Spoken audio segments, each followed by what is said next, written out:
Et plus confidentielle, mais tout aussi impressionnante, la première Coupe internationale de ski pour aveugles et malvoyants s'est déroulée ce week-end à Crans-Montana. Les concurrents sont venus du Canada, d'Espagne ou d'Italie pour participer à cette compétition très particulière où la solidarité et la confiance sont les maîtres mots. Reportage Florence Bustiner.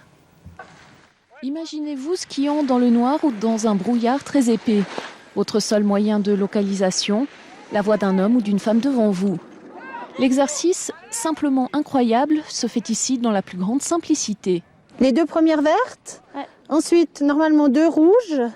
Après, si on peut, on essaye de prendre la bleue pour avoir un peu plus de points.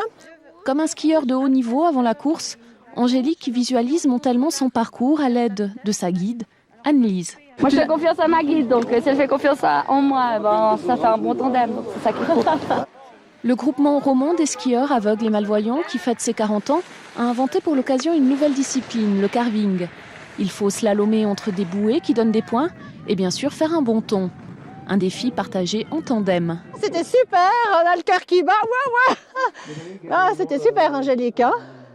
Ouais, bien.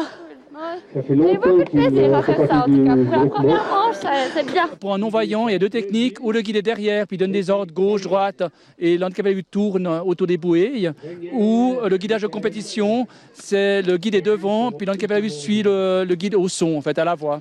Certains concurrents ont parcouru des milliers de kilomètres pour venir ici, avec, pour certains, un esprit de compétition très affûté.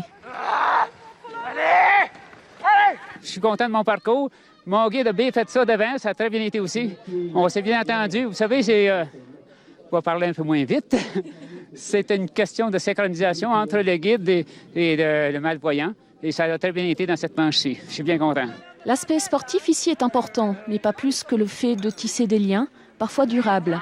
Certains malvoyants peuvent parfois se sentir isolés dans leur vie de tous les jours. C'est aussi un repos, je dirais, nerveux parce que les guides sont toujours là, toujours à notre disposition. On est dans un self-service, on ne doit pas galérer comme des malades pour trouver les choses. Et c'est d'un agréable. Et puis ça nous redonne plein de force pour affronter ensuite les choses qui sont peut-être un petit peu plus difficiles dans la vie de tous les jours.